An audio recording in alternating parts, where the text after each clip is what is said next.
Bismillah, Ibu.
Bismillah, Ibu. Apakah suara saya terdengar?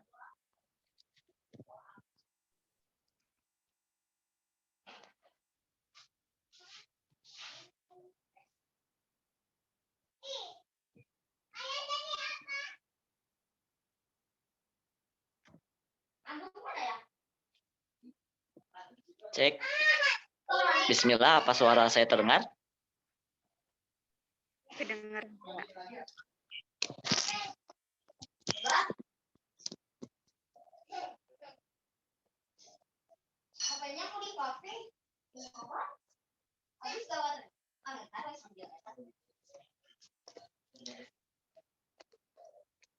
Ibu, mohon izin mungkin untuk kami mulai saja ya presentasinya, karena mungkin untuk beberapa teman kita ada yang memang tidak bisa hadir untuk hari ini dikarenakan ada pekerjaan yang memang tidak bisa ditinggalkan, Ibu.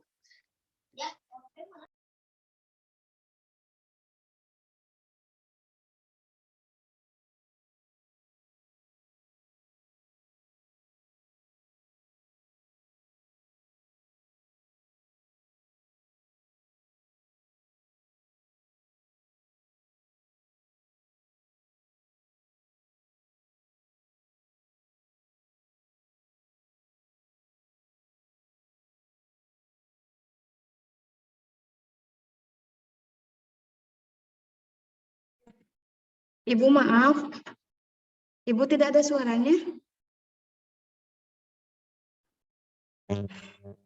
Suaranya nggak? Belum terdengar jelas, Ibu. Cek, ada suaranya? Sudah ada, Ibu. Apakah sudah ada belum?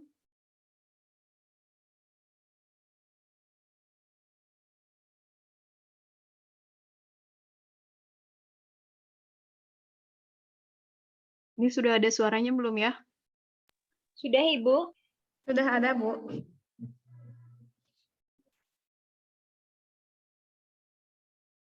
Cek, cek.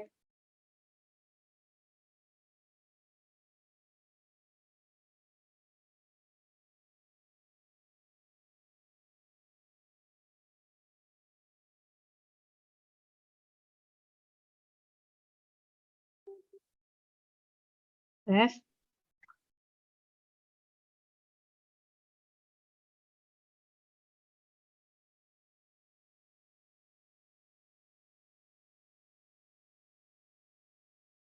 Sudah ada suaranya belum ya? Alhamdulillah sudah, Ibu.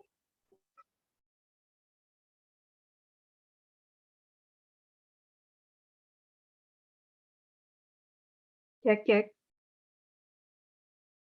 Ada suaranya? Ada, Ya, Ibu. sudah, Ibu. Dengar. Halo, tes. Terdengar, Ibu. Alhamdulillah sudah terdengar.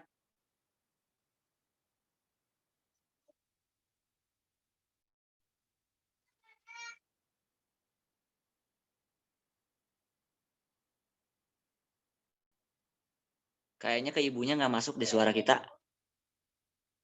Kayaknya iya deh. Coba lewat chat atau udah. Oke, Assalamualaikum warahmatullahi wabarakatuh. Waalaikumsalam warahmatullahi wabarakatuh.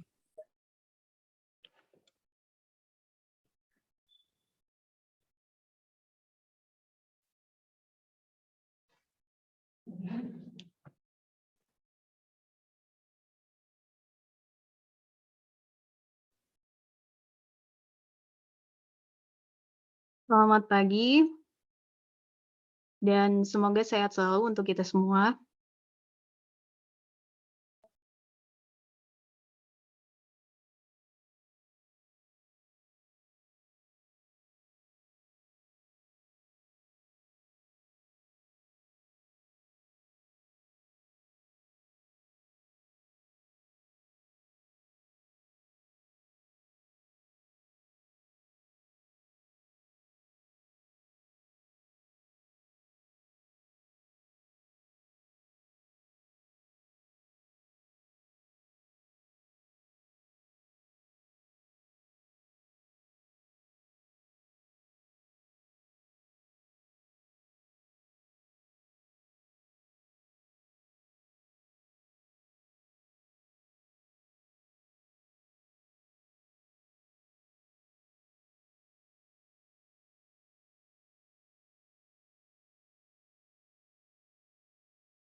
Sudah terdengar belum ya? Sudah, Ibu. Sudah, Bu. Oh, sekarang mau Oke. masuk. Iya, kayaknya laptopnya itu susah nih. Oke, langsung saja ya. Assalamualaikum warahmatullahi wabarakatuh. Selamat pagi dan semoga sehat selalu untuk kita semua. Alhamdulillah, puji syukur kehadiran Allah Subhanahu wa Ta'ala yang telah memberikan kita nikmat umur, nikmat iman, serta nikmat kesempatan sehingga bisa mengikuti perkuliahan online pada hari ini. Salawat berbikaian salam kita hadiahkan kepada Nabi besar Muhammad SAW. Mudah-mudahan dengan seringnya bersolawat, kita bakal mendapat syafaat beliau di yaumil akhir nanti. Baiklah, perkenalkan nama Ibu Mel Syafirtikasari selaku dosen PGSD Mata Kuliah Pendidikan Multikultural. Minggu sebelumnya, kelompok 1 membahas tentang unsur kebudayaan mengenai sistem religi dan upacara keagamaan. Itu tentang teori kebudayaan, wujud kebudayaan, unsur kebudayaan, dan jenis-jenis acara kepercayaan yang dipaparkan oleh Agatha Valentin, Selawati, Almah Rahmawati, Nurhaliza, Anisatri Rahmaningsih, Aprilia Francisca, dan Ayang Pina Alpionita. Oke, semuanya hadir itu untuk kelompok 1? Hadir, Bu. Iya. Tidak banyak yang Ibu koreksi ya, karena semua sudah dipaparkan, hanya untuk referensi penjabarannya tentang jenis-jenis acara kepercayaan mohon dilengkapi tentang tradisi wetonan, upacara ruatan, terus tradisi puput-puputan. Dan upacara ngaben itu mungkin boleh ditambahkan persediaan peralatan upacaranya apa saja, terus pelaksanaannya, terus dilakukan oleh siapa saja, dan sebagainya. Dan untuk kelompok 3, yang membahas tentang sistem mata pencaharian, yang beranggotakan Muhammad Paris Padilah, itu ada nggak? Tidak ada ya? Masih cuti atau bagaimana? Dia itu kerja, Bu. Oh, Jadi kerja. susah dihubungi juga. Oke. Terus ada Muhammad Ryan, Mutia, Nelly, dan Nenden. Itu kayaknya nggak ada daftar pustakanya ya di situ ya? Belum dimasukkan kan daftar pustakanya untuk makalahnya yang kelompok 3? Iya, belum, Bu. Ya, oke. Nanti dilengkapi lagi makalahnya. Baik, untuk pemateri yang akan melakukan presentasi adalah kelompok 2 dengan judul makalah Masalah Kemiskinan Nelayan di Pesisir Pantai. Sebelum memulai diskusi dan presentasi, berikut saya perkenalkan nama anggota kelompok diantaranya, yaitu Desi Alawiyah, Diki Septaufik, terus Dina Jessica Alparizi, Puji Rahmayandani,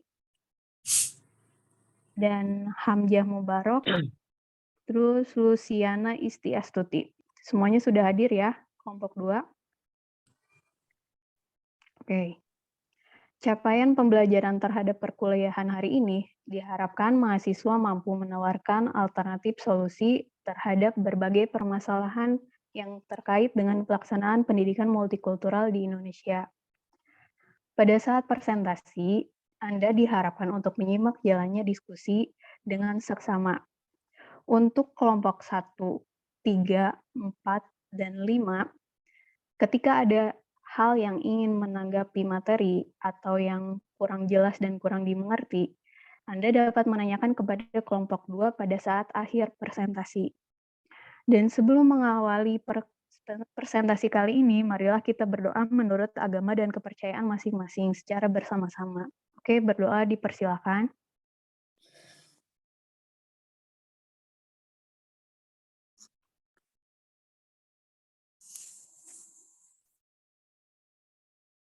Oke, berdoa selesai. Kepada kelompok 2 dimohon untuk membagikan slide-nya. Oke, sudah. Oke, sebelumnya kita absen dulu nih. Absennya mana ya? Agatha Valentin hadir? Hadir, Bu. Oke. Terus Almah Rahmawati hadir? Tidak ada, Bu. Almah tidak ada. Terus Anissa Nurhaliza Hadir, Bu. Anisatri Rahmaningsih.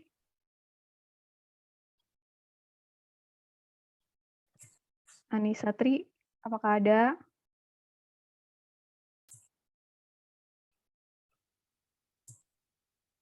Tidak hadir ya? Oke. Belum kayaknya, Bu. Ya. Aprilia Francisca hadir. Hadir, Bu. Ayang Pina. Hadir, Bu. Oke.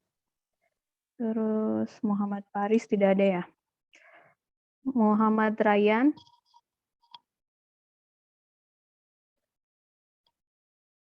Ada tidak Muhammad Ryan? Tidak ada. Mutia Meisa. Hadir, Bu. Ya. Terus kemudian Nelly, Amalia. Hadir, Bu. Iya. Nenden Miranti Agustin. Nenden ada? Tidak ada. Nur Hasanah. Hadir, Nur Bu. Hasanah. Oh iya. Terus Desi ada Desi. Desi Alawiyah. Hadir, Bu. Oke, Diki. Hadir, Ada Bu. Diki. Saya. Terus Dina. Dina Jessica. Hadir, Bu. Hadir. Oke, Puji Rahmayandani. Puji ada Puji? Tidak ada. Hamzah? Hamzah hadir. Hadir, Bu. Ya. Luciani. Hadir, Ibu. Ya. Terus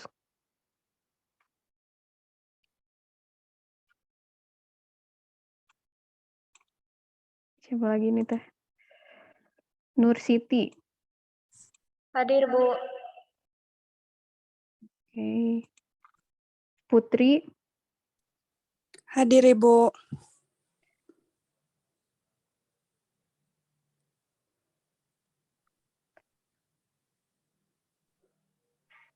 Putri Hadir, Rahayu. Ibu. Ada, Ibu, hadir. Rahma Maulida. Hadir, Bu. Nur Hasanah. Nur Hasanah 78 itu. Tidak ada.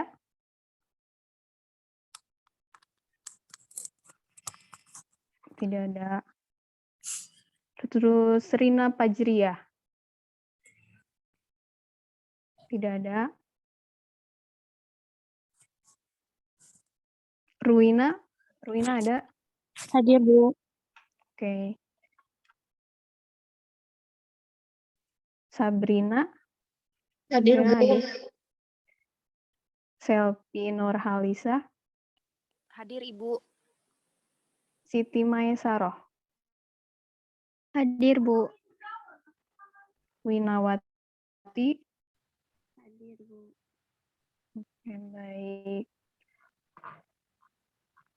Oke, silahkan untuk sesi presentasi kita mulai. Kepada pemateri dari kelompok 2 dipersilahkan. Baik, Ibu, terima kasih untuk perkenan waktunya. Bismillahirrahmanirrahim.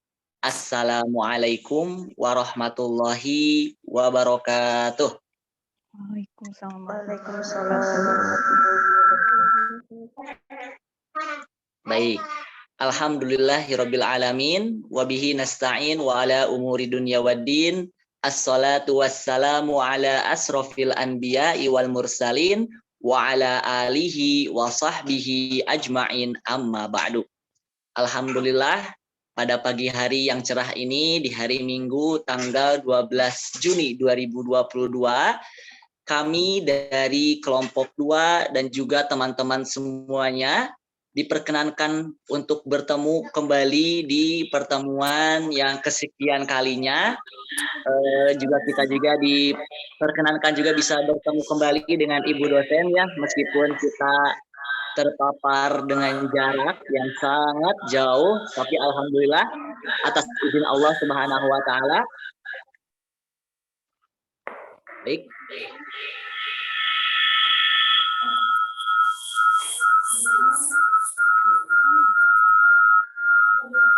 Suara siapa ya ini ya?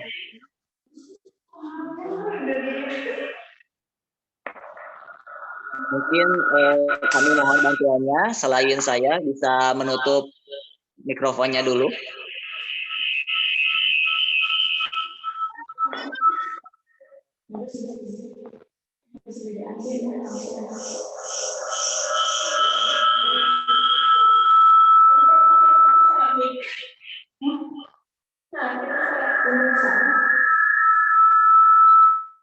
Kang Ryan, mohon dimatikan dulu mikrofonnya Kang Ryan. Punten.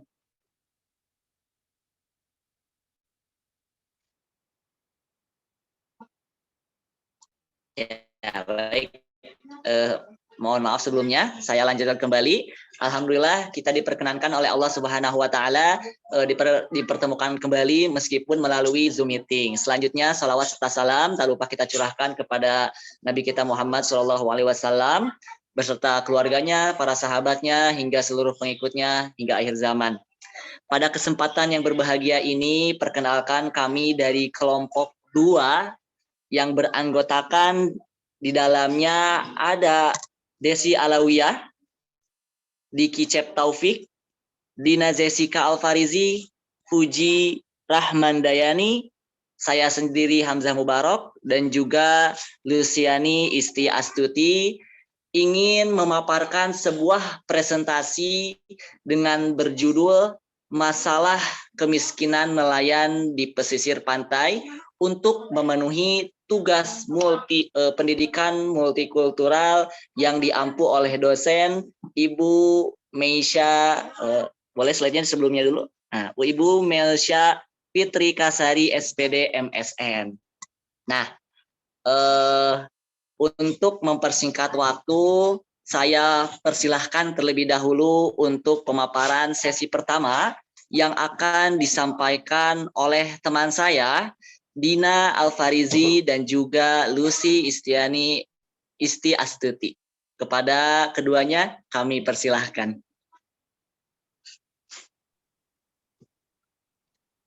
Baik, terima kasih Kang Hamzah.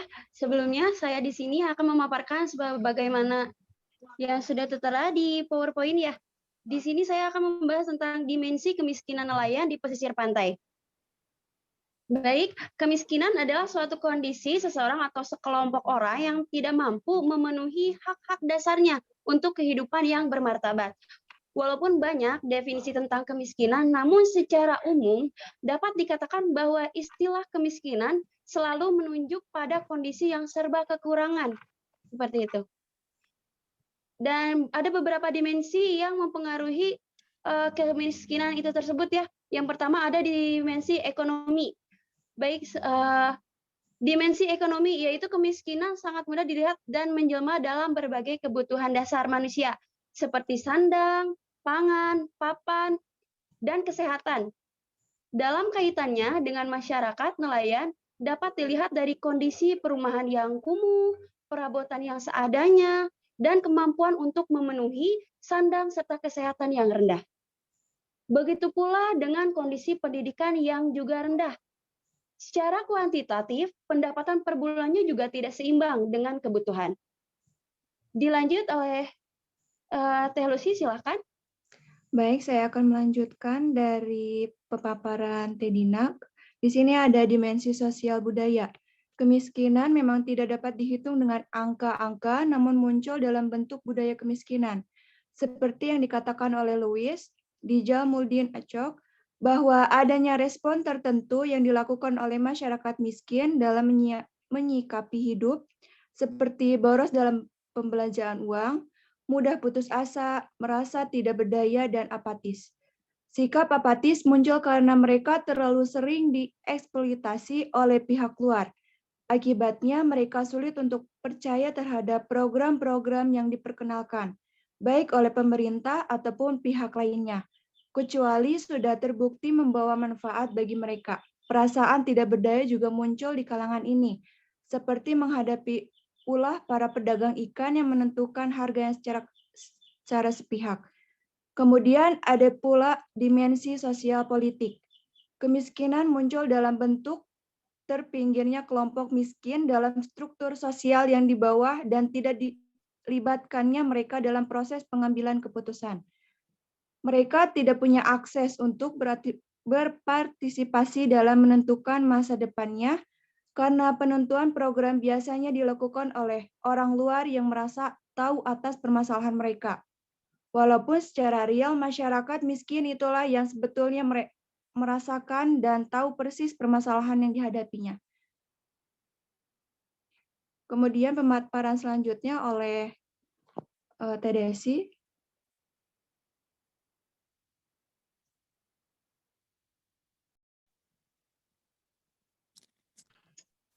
Baik, pemaparan selanjutnya itu tentang keterbatasan teknologi pemicu awal kemiskinan nelayan. Umumnya, para nelayan masih mengalami keterbatasan teknologi penangkapan. Dengan alat tangkap yang sederhana, wilayah operasi pun menjadi terbatas. Hanya di sekitar perairan pantai. Kondisi ini merugikan nelayan karena rata-rata pendapatan per bulan menjadi kecil dan pendapat yang diperoleh pada saat musim ikan akan habis pada saat masa pacaklik. Satu hal penting dalam kehidupan nelayan adalah teknologi penangkapan, baik itu alat tangkap ataupun alat bantu penangkapan, yaitu perahu. Dari segi jenisnya, teknologi penangkapan dibedakan dalam dua kategori, yaitu bersifat tradisional dan modern. Selain itu, wilayah tangkap juga menentukan ukuran modernitas suatu alat. Teknologi penangkapan yang modern akan memiliki kemampuan jelajah yang lebih jauh sampai ke lepas pantai. Begitu pula sebaliknya, teknologi yang tradisional, wilayah tangkapnya hanya terbatas pada perairan pantai saja. Penggunaan teknologi yang berbeda itulah yang memunculkan konsep nelayan tradisional dan nelayan modern. Selain rendahnya teknologi penangkapan yang dimiliki oleh nelayan, pada umumnya hal lain yang dihadapi oleh nelayan adalah tidak semua nelayan memiliki alat tangkap. Bagi nelayan yang demikian, maka tidak ada jalan lain kecuali harus bekerja pada orang lain. Pemaparan selanjutnya akan dilanjutkan oleh Hamzah Mubarak.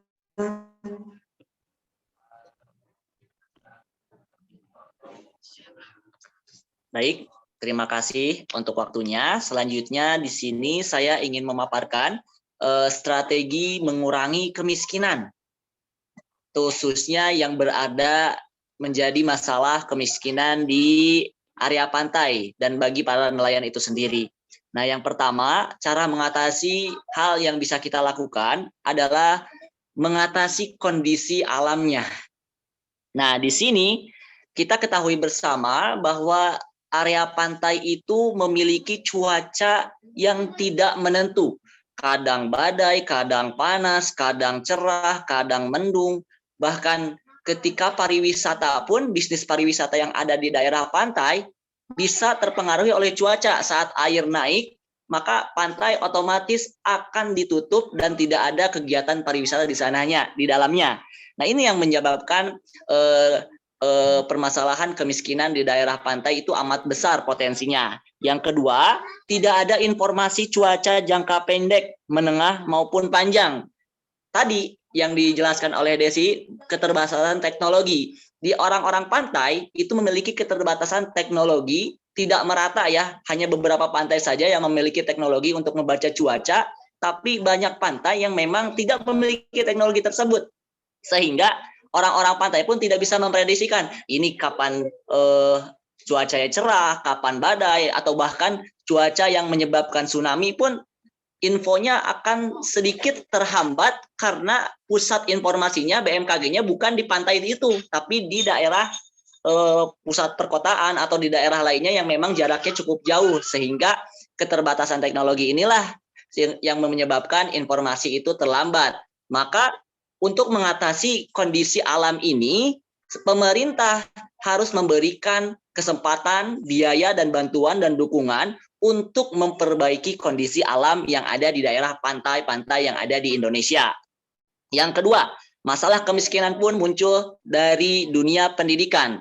Biasanya orang-orang pantai yang memang tidak terjamah oleh pemerintah, bukan berarti tidak terjamah ya, kurang terjamah oleh pemerintah, kualitas pendidikannya tidak sehebat, tidak sebesar orang-orang yang ada di perkotaan.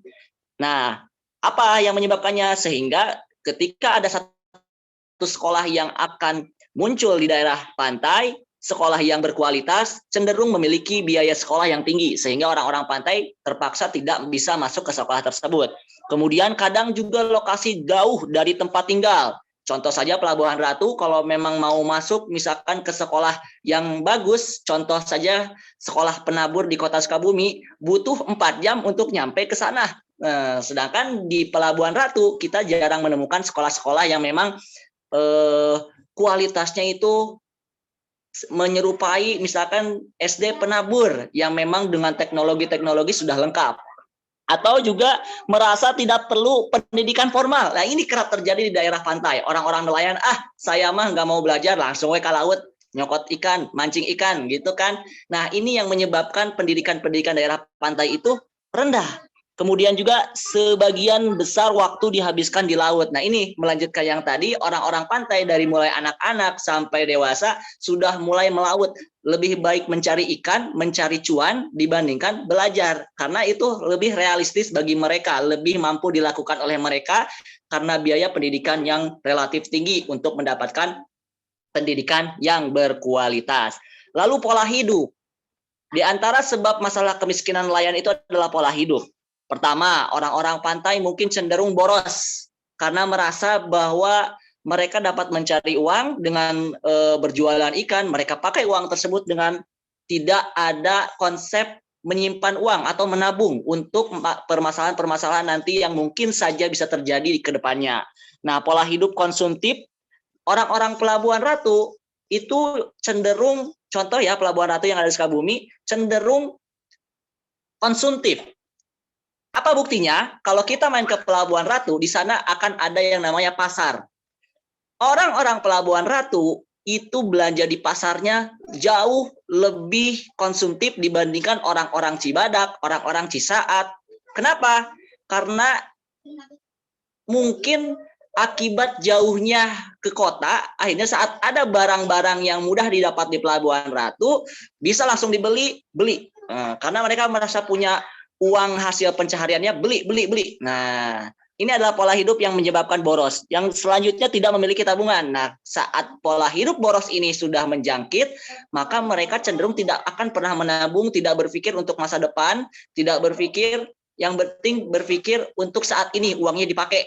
Masa depan mah kumahangke. Nah, ini yang menyebabkan masalah kemiskinan nelayan, sehingga cenderung tidak ada investasi dari nelayan itu, orang-orang pantai itu sendiri untuk membangun perusahaan, mungkin perusahaan ikan terbesar yang bisa meningkatkan ekonomi orang-orang pantai, atau membangun pabrik-pabrik pengiriman ikan ke luar negeri sendiri tanpa harus dikelola oleh orang lain atau tangkulak-tangkulak misalkan.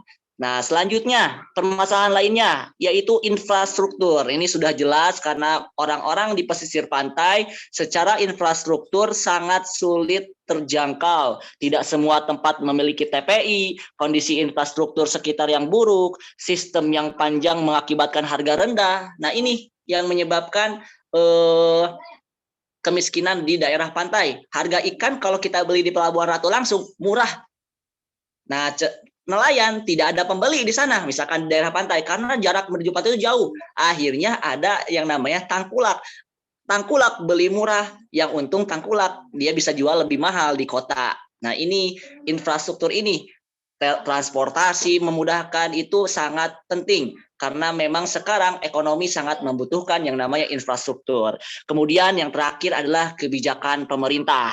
Nah, di sini ada pola kebijakan top down, yang dimana sistem pemerintahan sekarang itu adalah sistem tunjuk dari atas ke bawah, yang mengatur pemerintahan ada di kota, tenyahonan tentang kondisi pantai, tiba-tiba memberikan instruksi ke orang-orang pantai. Justru hal ini yang menyebabkan orang-orang pantai, naon sih, misalkan gitu, apa sih? Mereka tidak tahu permasalahannya, intinya apa di kita, tapi memberikan kebijakan-kebijakan yang tidak relevan. Kemudian tidak ada kajian kebutuhan masyarakat. Nah, sangat jarang sekali pemerintah survei ke daerah pantai untuk melihat masyarakat itu sebetulnya butuh apa di sana. Butuh apa yang harus dibangun, butuh apa yang harus ditingkatkan. Kemudian tidak ada keterlibatan masyarakat. Seluruh proyek pemerintah yang dibangun cenderung tidak melibatkan masyarakat. Kita bisa ambil contoh saat pemerintah membuat sebuah proyek besar, tukang bangunannya dari asing. Nah, ini adalah hal yang menyebabkan tidak ada keterlibatan masyarakat, sehingga menyebabkan ekonomi semakin turun dan turun dikeruk oleh asing. Dan yang terakhir, kebijakan berlaku umum, sehingga kebijakan itu disamaratakan. Jadi orang yang tinggal di kota memiliki kebijakan sama dengan orang yang tinggal di daerah pantai. Jelas berbeda karena setiap kondisi daerah itu tidak bisa disamaratakan. Misalkan kebijakan yang diterapkan di Jawa Barat, misalkan pajak sekitar 3 juta, sedangkan di Papua pun diterapkan pajak yang sama 3 juta, sementara penghasilannya berbeda. Nah, ini kebijakan yang diterapkan secara umum ini cenderung menyebabkan kemiskinan mulai menyebar di Indonesia. Nah, demikian yang bisa saya sampaikan. Selanjutnya saya serahkan kepada Desi Alawiyah.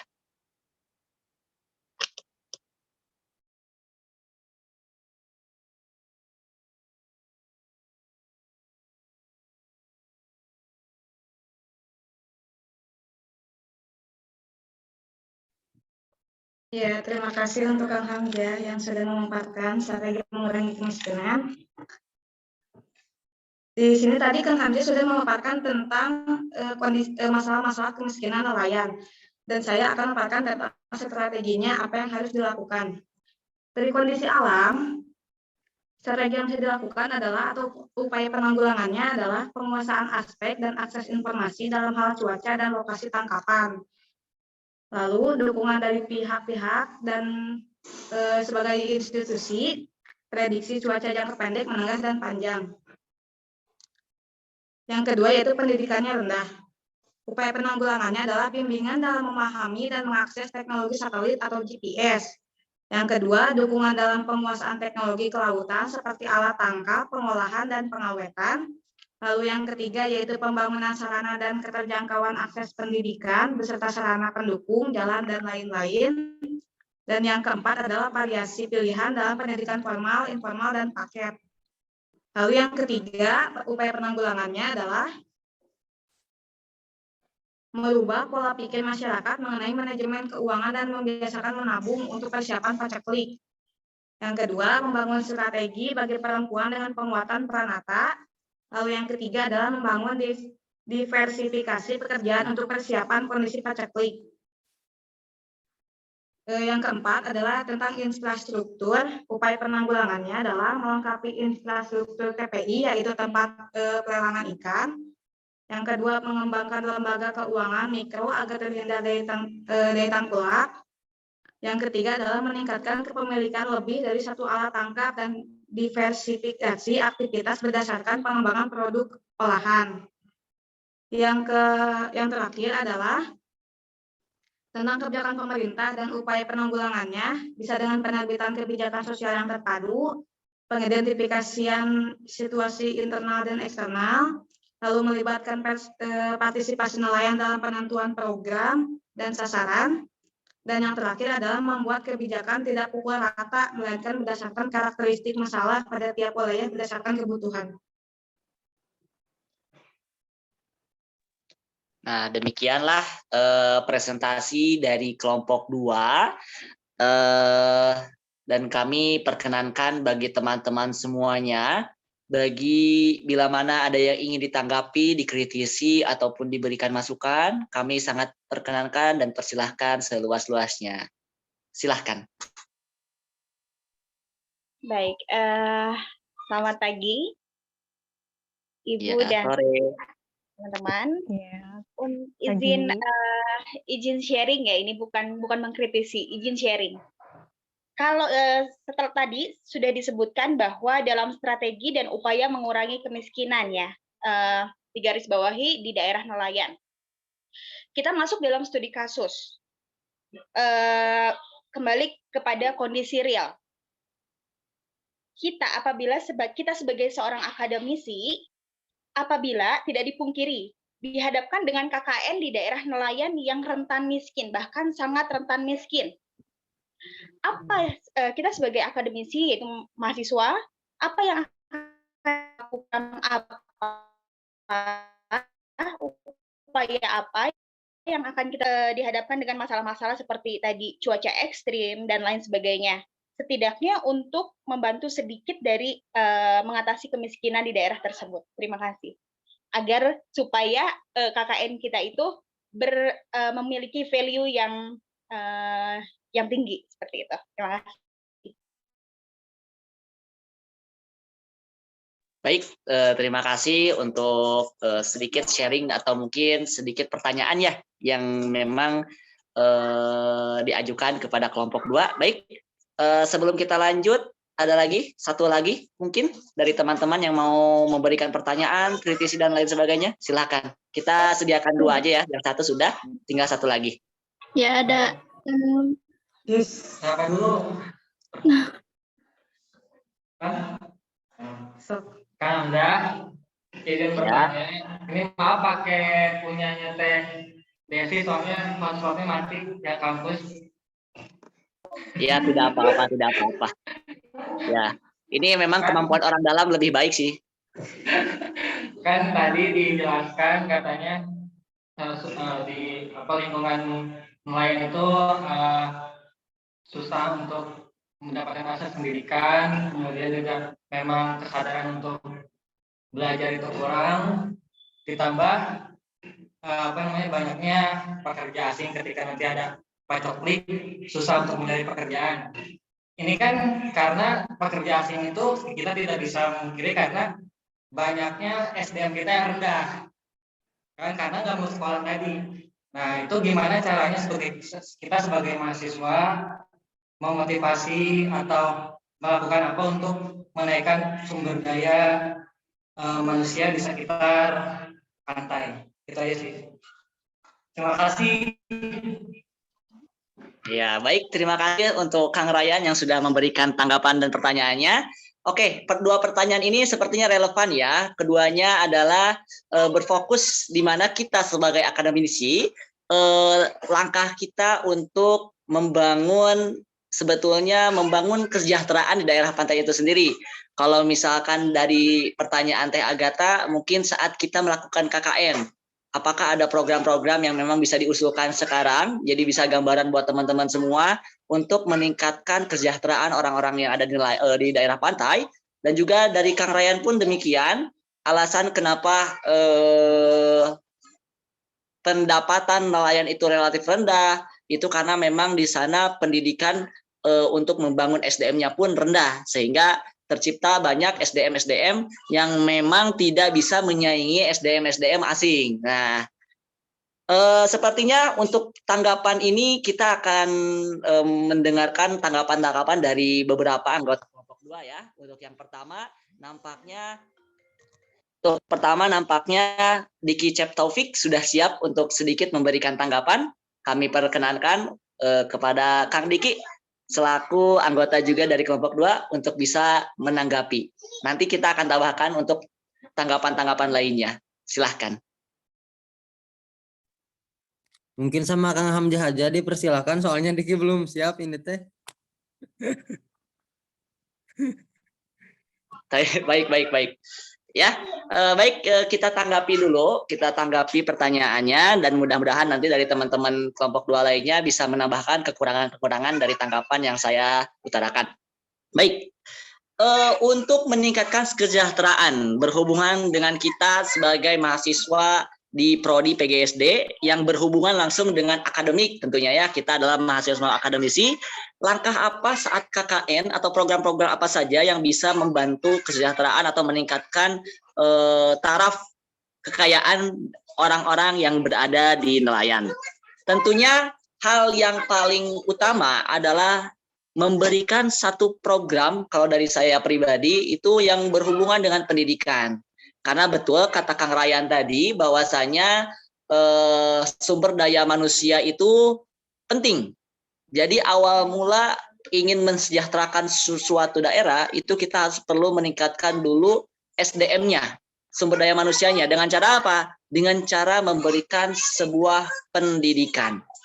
Lah, loh KKN gimana? Sedangkan KKN itu nggak punya dana. Misalkan ya, dananya terbatas, tidak seperti pemerintah yang memang kalau punya program membuat sekolah langsung jadi sekolah, misalkan gitu kan. Nah, upaya orang-orang KKN itu simpel sebetulnya. Karena kalau kita membangun sebuah lembaga pendidikan, tentu perlu biaya besar, maka kita cukup perlu memberikan konsep pendidikan untuk masyarakatnya. Memahamkan masyarakat apa itu pentingnya pendidikan, memberikan program jangka panjang yang dimana diawali atau dipelopori oleh mahasiswa KKN, yang selanjutnya program itu kita serahkan kepada masyarakat untuk terus dilanjutkan. Karena kita tidak pungkiri bahwa di daerah nelayan pun pasti akan ada guru-guru yang memang di sana mengabdi. Nah, kita akan berkorelasi, program pertama kita berkorelasi dengan guru-guru yang ada di sana, membuat satu program jitu untuk meningkatkan pendidikan di daerah nelayan. Lalu setelah program itu matang selama KKN, baru kita serah terima kepada guru yang ada di sana untuk dilanjutkan, kepada pemerintah daerah di sana untuk dilanjutkan, dibiayai, didukung, dikembangkan hingga menjadi fondasi awal pendidikan yang lebih baik di daerah nelayan. Nah, itu yang pertama. Kemudian yang kedua, berhubungan dengan cuaca, mungkin kita sebagai akademisi itu memberikan sedikit edukasi tentang cuaca, tentang bahayanya tsunami, tentang bahayanya bencana-bencana alam yang memang diakibatkan cuaca, lalu korelasinya dengan perbuatan manusia itu sendiri, seperti banjir itu kan ada korelasinya dengan buang sampah sembarangan, karena akhir-akhir ini pun ada berita di Pelabuhan Ratu terjadi banjir. Sungguh aneh ya, daerah pantai banjir gitu. Nah, ini apa yang menyebabkan ini? Kurangnya edukasi tentang menjaga alam tentunya ya. Jadi sebagai akademisi mungkin langkah awalnya adalah kita mengedukasi bagaimana masyarakat bisa mengolah sampah.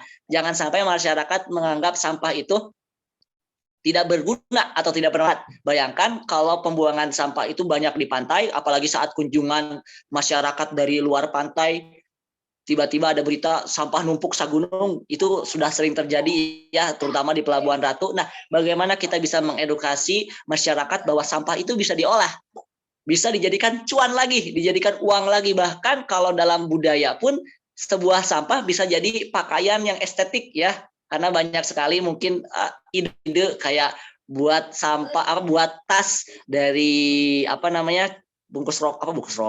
bungkus kopi. Ya kan, ada tas yang dari buat bungkus kopi, kalau misalkan dikemas dengan menarik, itu akan menjadi harga jual yang memang bisa meningkatkan taraf kemiskinan. Nah, mungkin dua program itu yang bisa saya gambarkan. Yang pertama memang kita akan membuat sebuah program mungkin untuk KKN ya, program pendidikan yang memang bisa meningkatkan kualitas SDM di sana. Kita fokuskan kebutuhan SDM itu di tingkat apa? Apakah di tingkat perikanan, maka kita berikan edukasi seputar ikan. Kemudian juga yang kedua, membangun masyarakat yang menjadi masyarakat mandiri secara ekonomi dengan apa? Dengan cara mengolah segala kekurangan yang ada di sana. Contoh, pembuangan sampah kita olah menjadi hal-hal yang bisa menjadi peningkatan ekonomi bagi masyarakat setempat. Mungkin itu tanggapan dari saya. Silakan teman-teman lainnya, bila dari kelompok 2 ya, bila ada yang ingin menambahkan, menanggapi juga sangat dipersilahkan.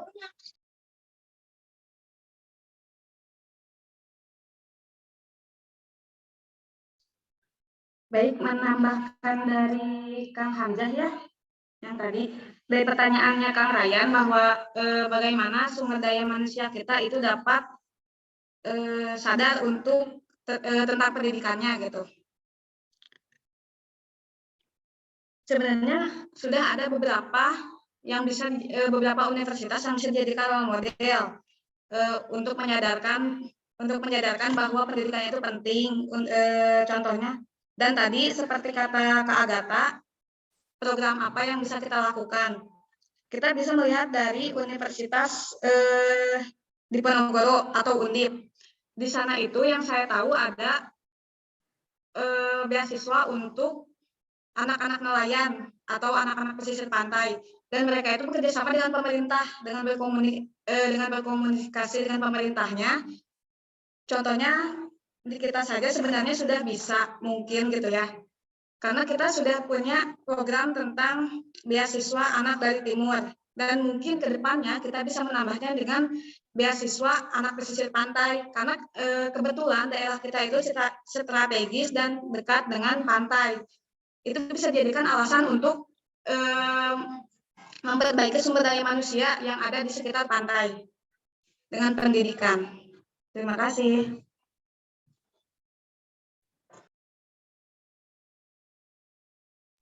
Nampaknya dari Teh Dina juga ingin menanggapi, silakan Teh Dina.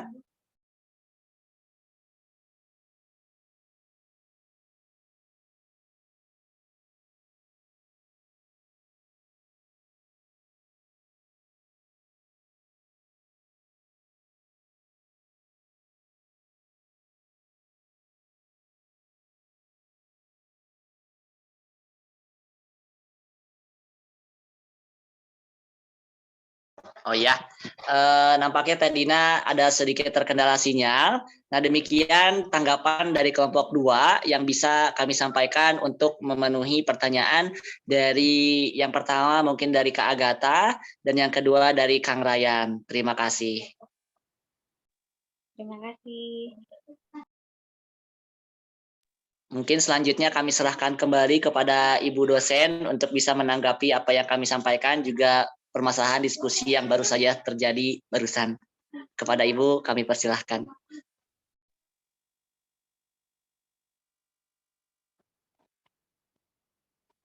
Menarik ya pemaparan dari kelompok 2. Ibu sedikit memberi masukan ya. Secara teknis, pendapatan nelayan bergantung pada nilai jual ikan hasil tangkap dan ongkos biaya melaut. Selanjutnya, nilai jual ikan hasil tangkapan ditentukan oleh ketersediaan stok ikan di laut, efisiensi teknologi penangkapan ikan, dan harga jual ikan. Sedangkan biaya melaut bergantung pada kuantitas dan harga dari BBM. Perbekalan serta logistik yang dibutuhkan untuk melaut yang bergantung pula pada ukuran berat kapal dan jumlah awak kapal ikan. Selain itu, nilai investasi kapal ikan, alat penangkapan, dan peralatan pendukungnya sudah tentu harus dimasukkan ke dalam perhitungan biaya melaut. Berdasarkan pada sejumlah variabel yang mempengaruhi pendapatan nelayan tersebut, sedikitnya ada 9 permasalahan teknis yang membuat sebagian besar nelayan masih miskin. Di antaranya, 1. Banyak nelayan yang kini melakukan usaha penangkapan ikan di wilayah-wilayah perairan laut yang stok sumber daya ikannya mengalami overfishing atau daya tangkap lebih. Overfishing jelas mengakibatkan volume ikan hasil tangkapan dan pendapatan nelayan semakin menurun. Apabila kegiatan penangkapan ikan dengan laju yang lebih besar daripada maksimum sustainable yield atau disingkat MSY dibiarkan terus, maka bukan hanya pendapatan nelayan yang bakal kian menurun, tetapi stok ikan pun bisa punah. Yang kedua, yaitu pencemaran laut, yang seperti dikatakan oleh Hamzah, perusakan ekosistem pesisir seperti mangrove, terumbu karang, padang lamun, dan estuari yang semakin dahsyat, dan perubahan iklim global ditenggarai menurunkan stok populasi sumber daya ikan. Yang ketiga itu, sebagian besar nelayan menangani ikan hasil tangkapan selama di kapal sampai di tempat pendaratan ikan atau pelabuhan perikanan, belum mengikuti cara-cara penanganan yang baik. Akibatnya, mutu ikan begitu sampai di tempat pendaratan sudah menurun atau bahkan busuk, sehingga harga jualnya jadi murah. Nah, itu kendalanya ya.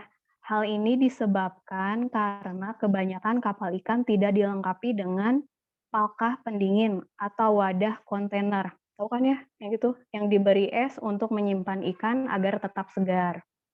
Nah, selain itu, banyak nelayan tradisional yang beranggapan bahwa es berarti menambah biaya melaut, gitu kan.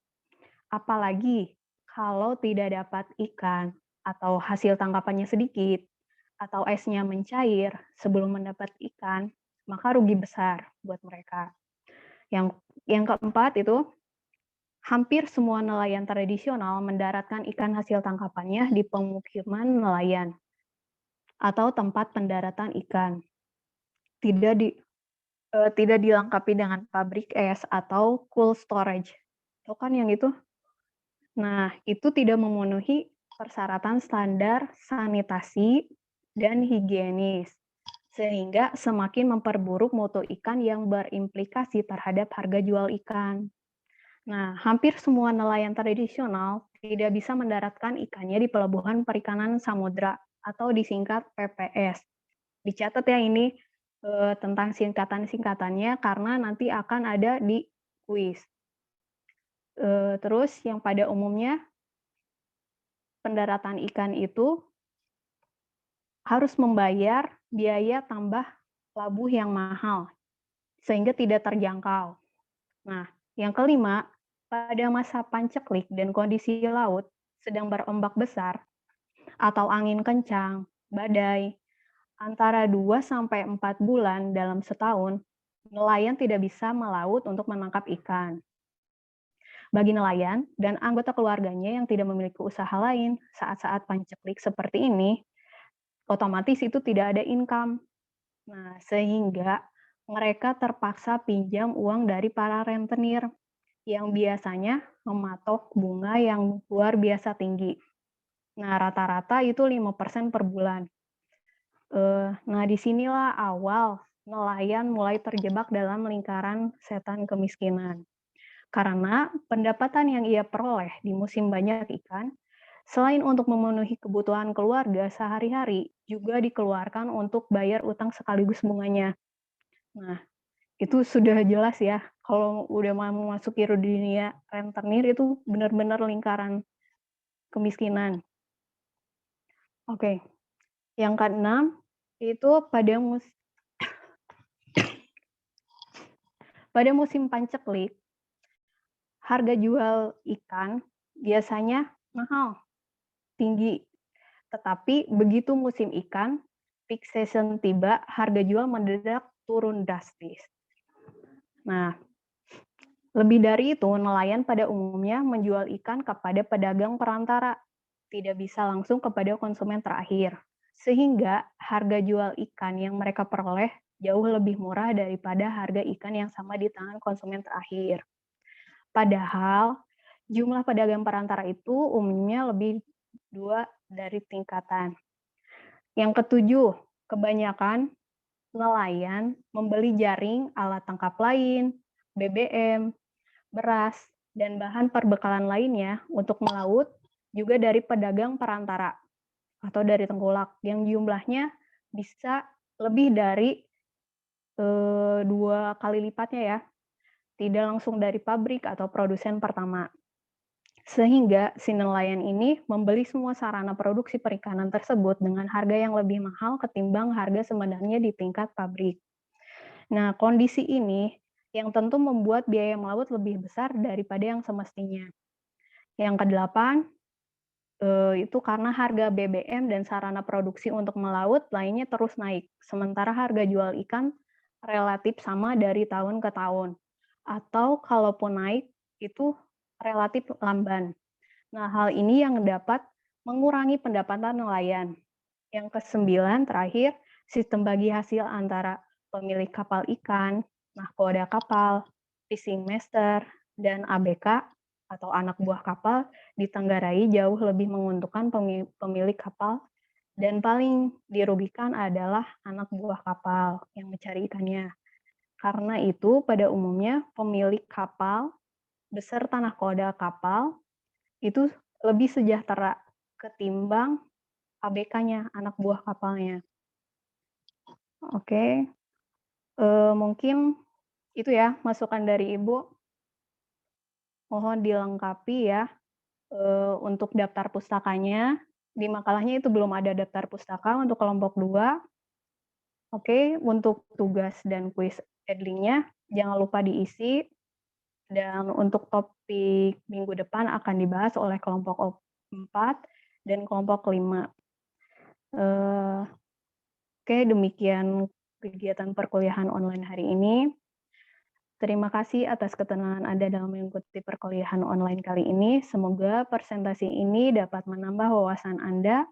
Dan apabila ada tutur kata saya yang kurang berkenan, di hati Anda mohon dimaafkan. Mari tutup kegiatan hari ini dengan membaca Alhamdulillah. Selamat siang dan sampai jumpa Wassalamualaikum warahmatullahi wabarakatuh.